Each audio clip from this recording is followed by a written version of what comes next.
चला तर सुरू करूया आजच्या या धमाकेदार व्हिडिओला. आणि व्हिडिओ अगदी तुम्हाला काय करायचं आहे, शेवटपर्यंत बघायचा आहे. चला तर प्रश्नपत्रिकेला सुरुवात करूया. आजचे प्रश्न क्रमांक 1 आहे. तर शताब्दी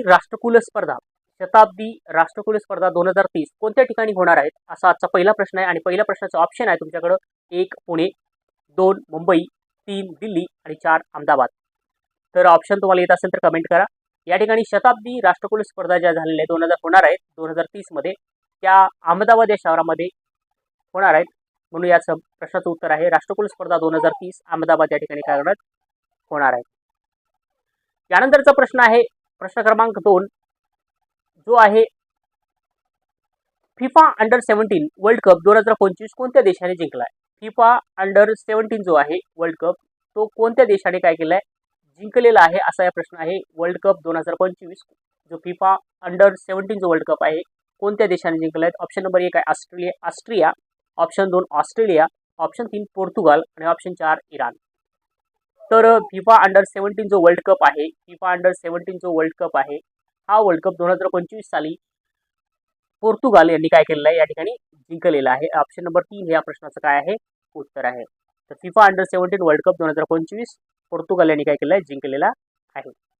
यानंतरचा प्रश्न आहे प्रश्न क्रमांक 3, जो प्रश्न या ठिकाणी दिलेला आहे, द कुंज रिटेल आणि सांस्कृतिक केंद्र, द कुंज रिटेल आणि सांस्कृतिक केंद्र कोणाच्या द्वारे सुरू करण्यात आलेलं आहे. म्हणजे जे रिटेल आहे, हे जे रिटेल द कुंज आहे, ते रिटेल आणि सांस्कृतिक केंद्र कोणाच्या द्वारे सुरू करण्यात आलेला आहे, असा प्रश्न या ठिकाणी दिलेला आहे. आणि प्रश्नाचं ऑप्शन 1 आहे केंद्रीय मनोरंजन मंत्रालय, ऑप्शन नंबर 2 केंद्रीय पर्यावरण मंत्रालय, ऑप्शन नंबर 3 केंद्रीय वस्त्रोद्योग मंत्रालय आणि 4 यापैकी नाही. तर या ठिकाणी तुम्हाला द कुंज हे जे रिटेल आणि सांस्कृतिक केंद्र आहे, ते कोणी सुरू केलेलं आहे, असा प्रश्न दिलेला आहे. तर या क्षणात 3 नंबरचं प्रश्नाचं उत्तर आहे केंद्रीय वस्त्रोद्योग मंत्रालय यांनी काय केलेलं आहे, द कुंज हे रिटेल आणि सांस्कृतिक केंद्र सुरू केलेलं आहे. केंद्रीय वस्त्रोद्योग मंत्रालयाने द कुंज हे रिटेल सांस्कृतिक केंद्र सुरू केलेलं आहे. यानंतरचा ऑप्शन प्रश्न आहे चौथा, जो अतिशय महत्त्वाचा प्रश्न आहे. प्रश्न क्रमांक 4, जलालाबाद शहराचे नामकरण परशुरामपुरी असे करण्यात आलेले आहे. जे जलालाबाद शहर आहे, या शहराचं नामकरण करून काय ठेवलेलं आहे, तर परशुरामपुरी ठेवलेलं आहे. ते शहर कोणत्या राज्यात आहे, असा आजचा प्रश्न आहे. आणि या प्रश्नाचं ऑप्शन आहे 1 Madhya Pradesh, option number 2 Karnataka, option number 3 Rajasthan, option number 4 Madhya प्रदेश. तर जे जलालाबाद शहर आहे, ते कोणत्या शहरामध्ये आहे, असा प्रश्न या ठिकाणी दिलेला आहे. तर जलालाबाद हे शहर उत्तर प्रदेश या राज्यामध्ये स्थित आहे आणि त्याचं नामकरण परशुरामपुरी असे करण्यात आलेलं आहे. हे शहर उत्तर प्रदेश या राज्यामध्ये काय केलेलं आहे, स्थित झालेलं आहे, म्हणजे स्थित आहे. यानंतरचा जो प्रश्न आहे तो प्रश्न क्रमांक 5 या ठिकाणी आपण घेणार आहोत. प्रश्न क्रमांक 5 अतिशय महत्त्वाचे क्वेश्चन आहेत पुढे तरी. प्रश्न क्रमांक 5, पंतप्रधान नरेंद्र मोदी कोणत्या देशाच्या परदेश दौऱ्यावर असताना, पंतप्रधान नरेंद्र मोदी कोणत्या देशाच्या परदेश दौऱ्यावर असताना त्यांना दारुमा बाहुली हा जो पुरस्कार आहे, दारुमा बाहुली भेट देण्यात आली. जे पंतप्रधान कोणत्या देशाच्या दौऱ्यावर असताना त्यांना दारुमा बाहुली भेट देण्यात आली. Option number 1 Bhutan, option number 2 Germany, option number 3 Japan आणि ऑप्शन नंबर 4 श्रीलंका.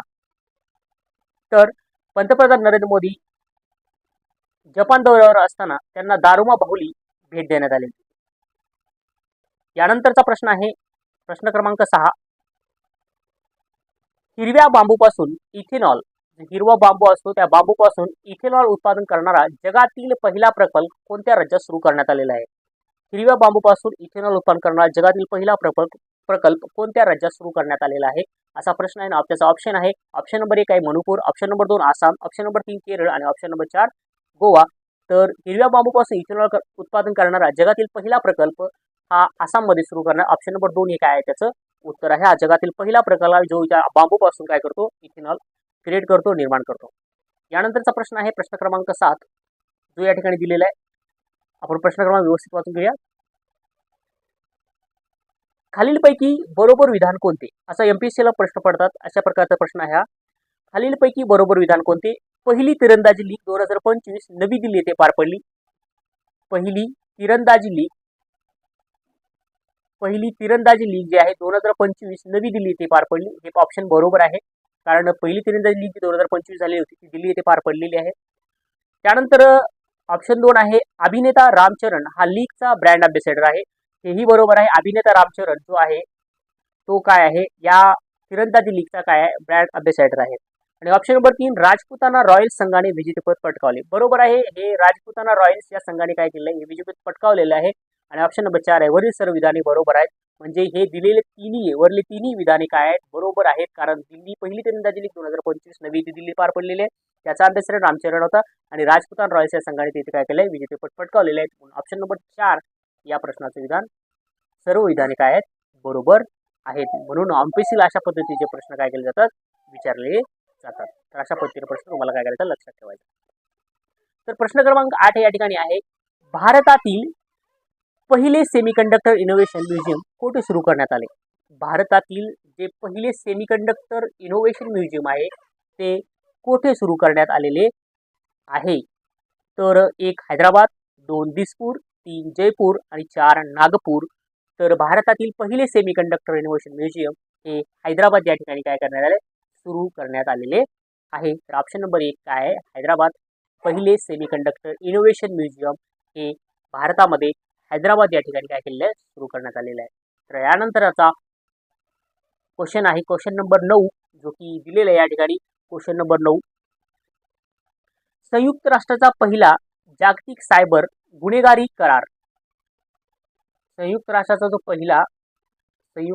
जो पहिला काय आहे जागतिक सायबर गुन्हेगारी करार जो आहे ज्यास आपण हानोई करार असं म्हणतो. कोणता करार म्हणतो हानोई करार असं म्हणतो. या करारावर पहिल्या दिवशी किती देशांनी सही केलेली आहे असा प्रश्न दिलेला आहे. म्हणजे संयुक्त राष्ट्राचा पहिला जागतिक सायबर गुन्हेगारी करार होता त्यास हानोई करार म्हणतो.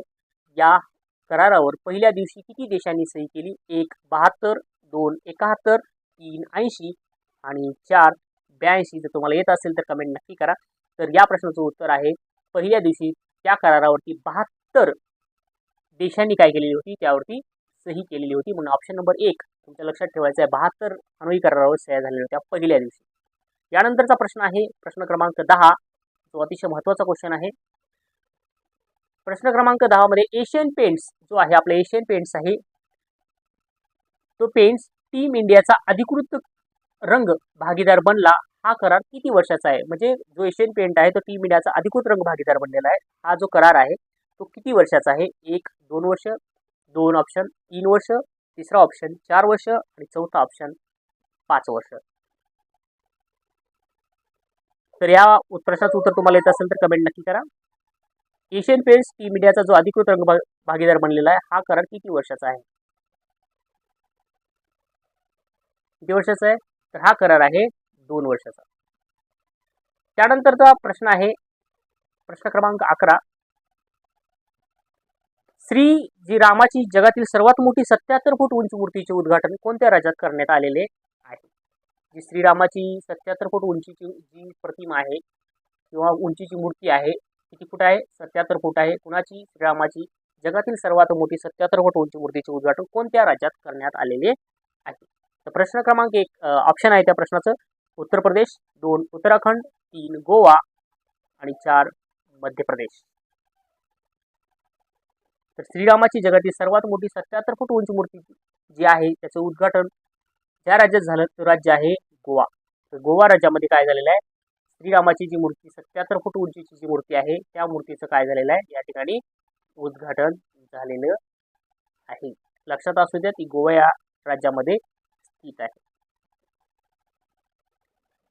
यानंतरचा प्रश्न आहे प्रश्न क्रमांक 12 राष्ट्रीय नाणे संमेलन 2025 कोणत्या ठिकाणी पार पडले. जे राष्ट्रीय नाणे संमेलन आहे ते नाणे संमेलन कोणत्या ठिकाणी काय केलेलं आहे पार पडण्यात आलेले आहे. तर राष्ट्रीय नाणे जे आहे संमेलन कोणत्या ठिकाणी पार पडले. राष्ट्रीय नाणे संमेलन 2025 जे आहे ते कोणत्या ठिकाणी पार पडले. ऑप्शन नंबर 1 नवी Delhi, option number 2 Pune, option number 3 Hyderabad आणि ऑप्शन नंबर 4 दिसपूर. तर राष्ट्रीय नाणे संमेलन 2025 हे पुणे या ठिकाणी काय केलेलं आहे पार पडलेलं आहे. राष्ट्रीय नाणे संमेलन 2025 हे पुणे या ठिकाणी काय केलेलं आहे पार पडलेलं आहे. हेही लक्षात असावं आपल्या.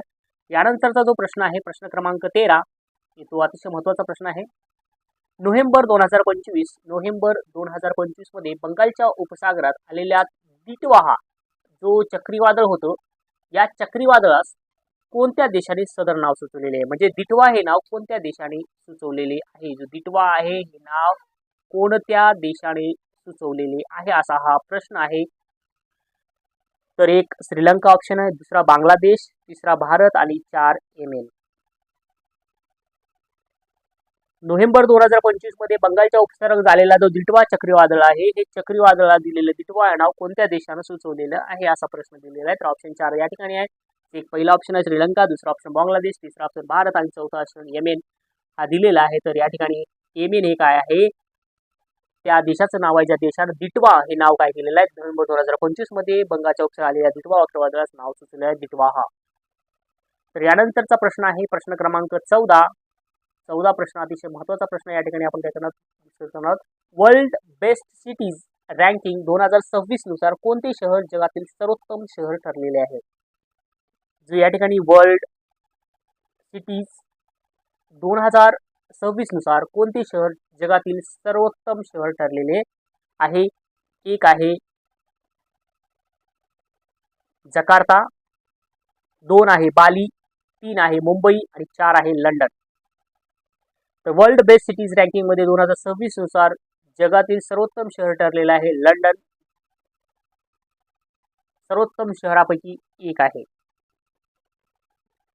यानंतरचा क्वेश्चन आहे तो जो की तुम्हाला कमेंट करून सांगायचा आहे. आणि कमेंट आहे सूर्यकिरण प्रश्न आहे सूर्यकिरण युद्ध सराव 2025. सूर्यकिरण अशा पद्धतीचे प्रश्न आपल्याला MPSC मध्ये नक्की येतात.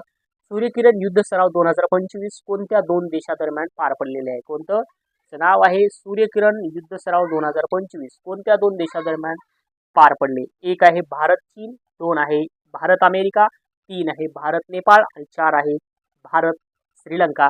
तर कोणत्या 2 देशामध्ये सूर्यकिरण युद्ध सराव 2025 पार पडलेला आहे? त्याचं उत्तर तुम्हाला काय करायचं आहे, कमेंट करायचं आहे. कमेंट करून काय करायचं आहे तुम्हाला उत्तर या ठिकाणी व्यवस्थित कमेंट करून उत्तर तुम्हाला काय करायचं आहे कमेंटमध्ये द्यायचं आहे. व्हिडिओ आवडला असेल तर एक लाईक नक्की करायचं आहे. आणि अशाच माहितीपूर्ण सराव प्रश्नपत्रिकेसाठी तुम्हाला काय करायचं, चॅनलला सबस्क्राईब करायचं आहे. ब्रेन बूम मराठी पुन्हा व्हिडिओ अशा व्हिडिओला घेऊन. तोपर्यंत धन्यवाद.